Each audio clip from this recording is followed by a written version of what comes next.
Oh. Laura Muse here. Today I am joined by the fabulous Gary Das. If you don't know who Gary Das is, he runs the company Active Mortgages. He also does mentoring for mortgage advisors, so he's going to say a little bit more about that.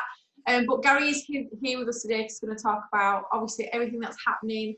It's having some big effects on people applying for mortgages, and we've had a lot of questions of people asking about uncertainty going forward. So Gary is going to kindly chat us through that, and yeah, hopefully. That's right.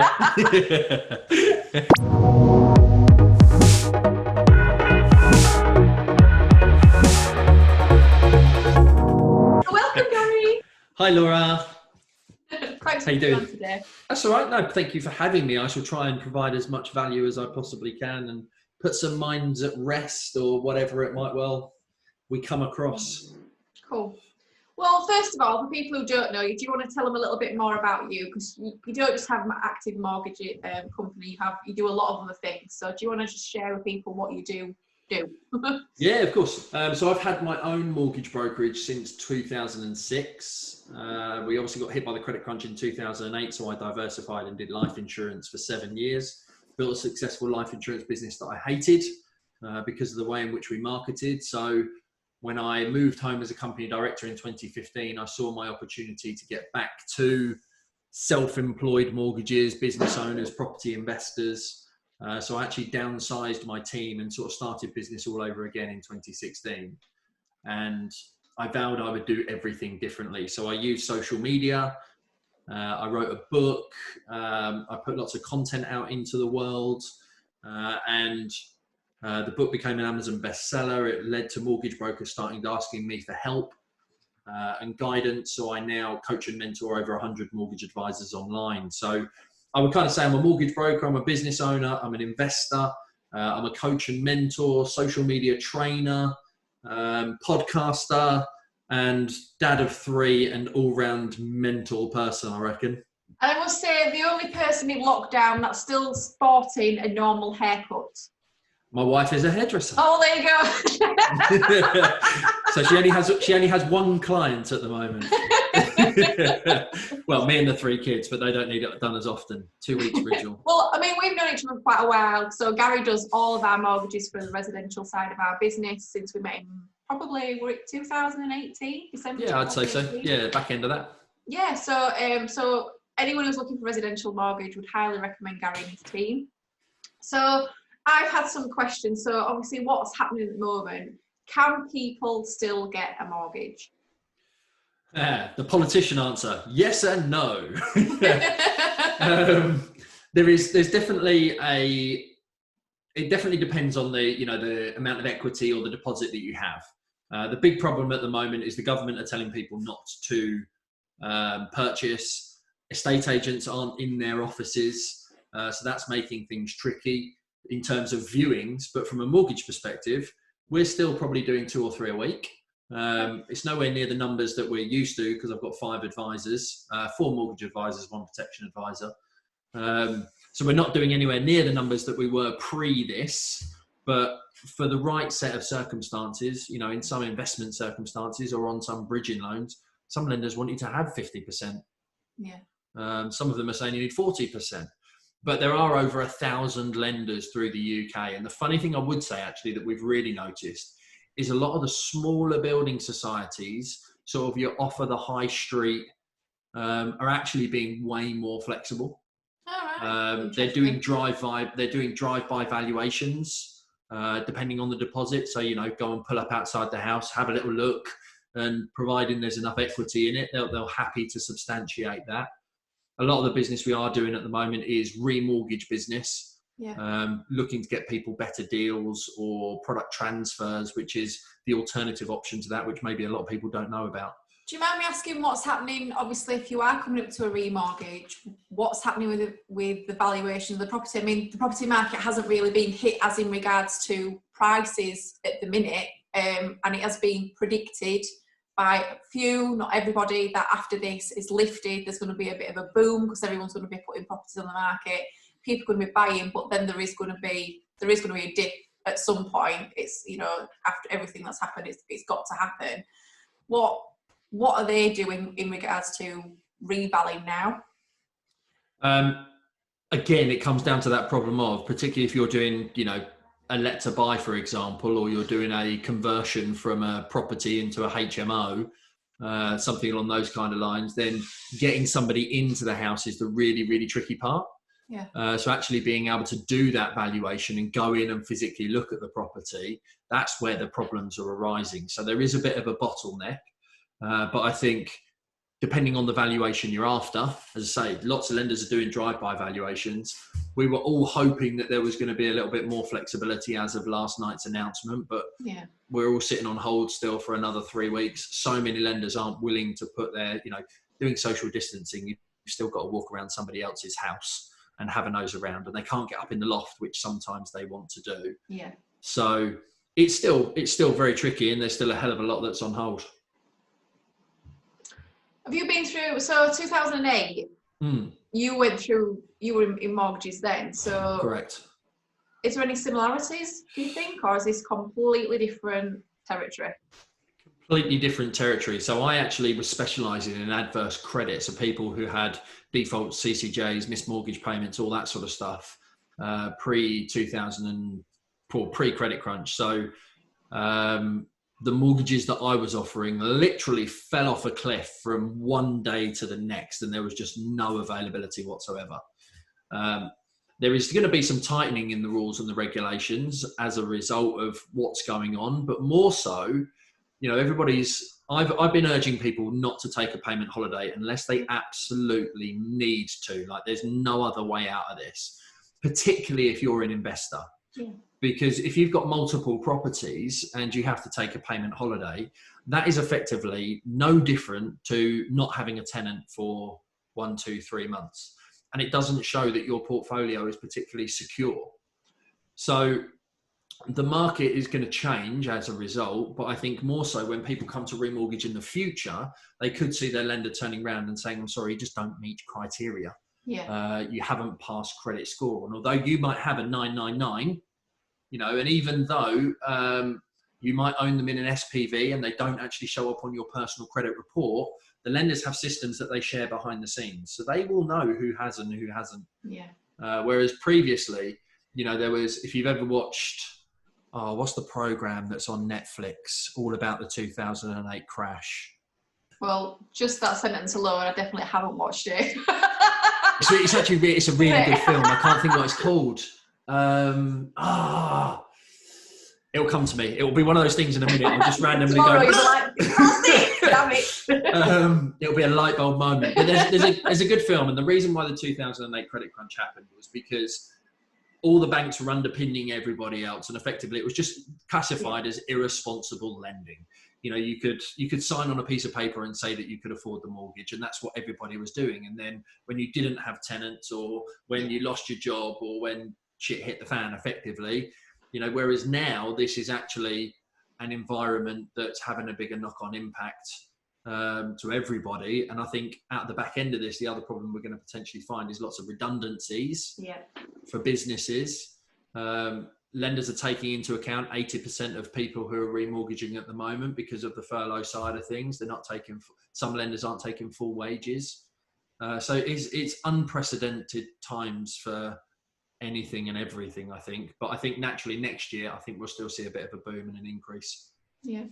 So in your experience, fingers crossed, in your experience, what do you, obviously you're an investor yourself, what do you think people should be mindful of? Obviously we do need to do a little bit more due diligence on the properties that we're looking at, and obviously their end values, we need to consider potentially that there's going to be a drop in that. So what would your advice be to people who are still wanting to buy, and what they can do around kind of being a bit more mindful about their end values? Yeah, I think you've still got to do the same things that you would always do in relation to your due diligence. The biggest thing that I think is really hard from investors' perspectives is lender revaluations.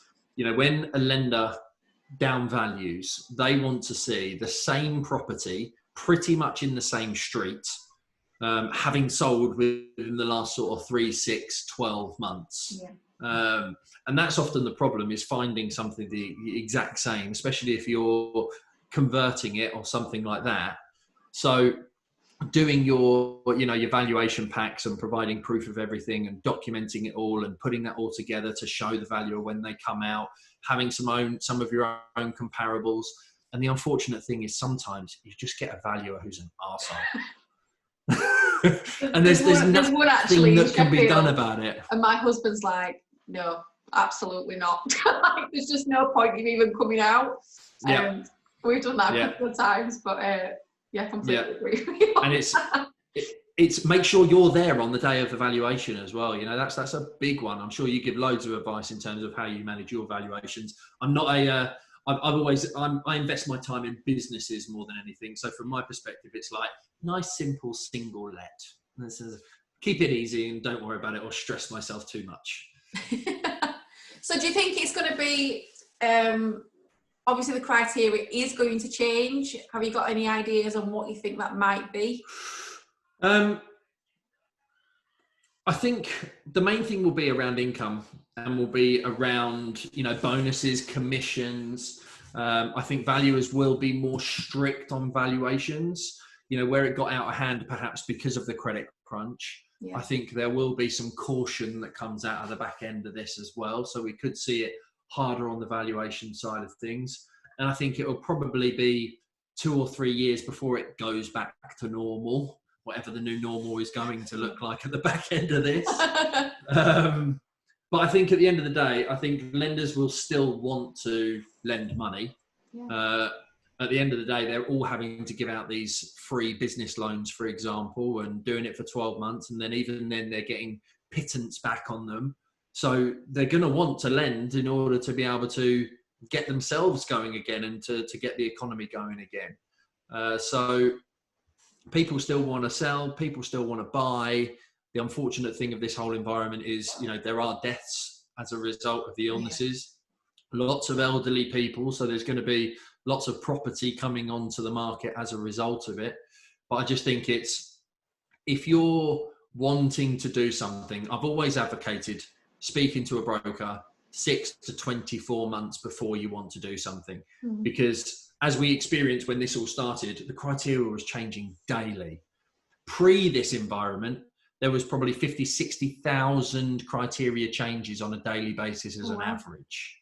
And that's what people don't realize is we have sourcing systems and tools and, everything that we use in order to be able to jump on it. But we still have to go and research the individual lender, check what, the more common circumstances, there aren't that many changes, but I've had it from one point where we've done an agreement in principle for somebody based on a calculation of, 145% of the interest only payment at 5.5%. Yeah. And then all of a sudden, by the time they found the property, 30, 60 days later, that calculation has changed. So I just think it's always have a good broker, have someone who's going to maintain contact with you, start the process as early as you can, and just be mindful that you need to check your valuations and be more diligent than perhaps you were the first time around. What's your advice for people? So obviously, we've got a couple of remortgages coming up next year, which will probably fall into the middle of next year, which potentially is when this is all going to go a bit shit on. Yeah. What's your advice to people who are going to be looking potentially to remortgage when this crash comes, when this dip comes? Because obviously that's going to affect a lot of people because prices have been very high for the last 12 to 18 months. When we've got some great revalues, but going forward, that's going to be a bit of an issue. Yeah, I think it's a tricky one to say. I actually, when my wife and I bought our first home together in 2011, I actually put us onto a 5-year fixed rate then, because that's when they were talking about interest rates going up. Right. We're now, next year is going to be 10 years on, and they've been the lowest that they've ever been forever. So it's like, it's a difficult one to answer in the sense of who knows what's going to happen next year. Natural supply and demand will, I think, although there will be a dip, I don't think it's going to be more than 10% in most areas. Some areas will obviously struggle more than others. We're in Essex and near London, so our prices are always relatively stable, but it's impossible. Rub it in. Yeah, but it's impossible for us to get a single let in Essex because an average flat is 200 grand. Well, £800 in rent doesn't substantiate a £200,000 flat. So, you know, that's a hard thing to play with. But I think what's going to happen next year is middle of next year, I reckon there'll be a lot of break evens. The thing that's not really talked about, which is the advantage, is lots of lenders now, particularly with some of yours, because they're standard, they're not commercial lenders. They offer what's called a product transfer. Okay. So rather than remortgaging to a new lender, rather than having to go through all the solicitor process, all the application process and all of that jazz, you can effectively transfer your product from one to another. And it's a simple signature on a piece of paper. Right. You can't pull any money out because there's no reassessment or anything at all along those lines. But, you know, if you're not earning the same amount of money, if you've lost your job and you've not found a new one, if you're no longer earning over 25 grand a year, which is most of the criteria for buy-to-let mortgages, if your property's been downvalued, all of that stuff becomes irrelevant because it's as simple as change from A to B product, depending on what's available at the time. And I don't think that will... More lenders have been introducing that over the course of the last 12 months. And I don't think that will be taken away. So obviously at the minute we are in ultimate digital revolution. How do you think this is going to affect especially, I mean, you're obviously more or less a paperless system anyway. How do you think this is going to affect the property market, the property business going forward, about going more online? Conveyancing, what's your opinion on that? Because it's a bloody nightmare. Oh, without a doubt. It's still the worst part of the process, without a shadow of a doubt. It's awful. And I think our solicitors, or the ones we recommend generally, they're really good. It's taken me a long time to find somebody who you're not having to make a complaint about every single week. Yeah. And who are actually proactive and on it. I think, you know, that whole blockchain thing that came around, solicitors can complete properties within a couple of days. If they really pull their finger out. If they choose to. Exactly. And I think that's the difficulties. I think more solicitors, there needs to be a change in the process. And I hope that it happens as a result of this. Yeah. The fact that, you know, Starling Bank, for example, when I opened an account with them, it's like, do a video saying, "Hi Starling, I'm Gary Dass." You send a picture of your passport, the account's open the next day, your card's with you the following day, and yet you've got to wait 3 weeks to get an appointment with Barclays for argument's sake or something like that. Yeah, it's like the online world is definitely having a knock-on impact, and I think it's only going to get faster. Yeah. There's open banking. Have you ever heard of that? I've not heard of them. No. No. So there's open banking is effectively where they're looking at lenders being able to gain more access to people's sort of day-to-day banking details, which is going to remove the need for affordability assessment, say if you're moving home more than if you're investing. Right. But things like that are just going to speed everything up because it means everybody's going to have access to more data. Yeah. So I think the solicitor process has just been archaic forever, and the sooner they can pull it out, the better all our lives will be. But I think I don't understand how someone can sell a company for £1 billion and sign a DocuSign electronically on their iPad, and you can't do the same for a couple of £100,000 house or flat. It's just ludicrous.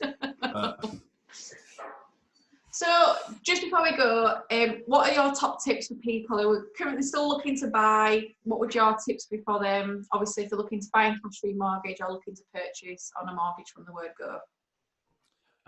So buy cash and refinance at the end? Yeah, well, both. So somebody wants to buy with a mortgage and somebody wants to do cash and then remortgage. Yeah, so I think either way, to be fair, if you're buying with a mortgage, then you have to speak to a mortgage broker beforehand. Yeah. I think it's always good to at least, so many people come in, especially having done a property course, and they're told to get a power team. And it's like they start organising their power team before they have an idea of the deal that they're actually going to be looking at. And I think it's slightly wrong in the sense of get an indication as to what the type of thing is you want to buy, where your property value's at, how much they rent for, what the revalue is going to be, what you're going to do to the property, and get a bit of and almost a case study of this type of thing that I would like to do, because then it becomes a more direct conversation with someone like myself or one of my team and saying, right, this is what we want to do. Can we make it possible? No, we can't, but this is what you can. Yeah. I hate saying no, and it's embedded in my team. We don't say no because it's if not now, when? What do you need to change? What's the strategy you need to improve on? And I just think the sooner you can engage with a broker, the better results you're going to get. The more involved they can kind of be within the process is going to help you to save a lot more time. We actually educate quite a few of our clients now on how to do the calculations themselves for buy-to-lets and how to do a quick summary on their own phone or calculator in order to be able to, look at a deal and see whether it's feasible from the off, from a rental calculation point of view or a bridging point of view if you're going to do a bridge-to-let product. But speak to a broker as early as you can. Do some research in terms of what the property is going to sell.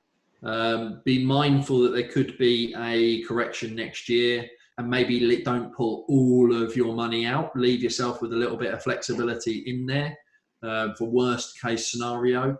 And there's always opportunity in adversity. There is. Well, Gary, thank you so much for your time today. It's been great to speak to you as always. I appreciate your time. That's right, Angels. Thanks for having me. I hope it gave somebody some value. So hopefully it helps. I know it's a little bit politician-y to a degree, but it's uncharted. It is really difficult, but people, it is such an uncertain time for people. People do have these questions and no one can give them 100% answer, but you've been in the industry for quite a while now. You've got a good gauge on what potentially is going to happen. We can't 100% say it's going to happen, but it's definitely a good gauge. So thank you so much for your time. I'll put all Gary's details on my Facebook page. If you want to connect with Gary and his team and speak to a mortgage broker before you start buying, then please do so. And yeah, thanks, Gary. Thanks, Laura. See ya. See ya.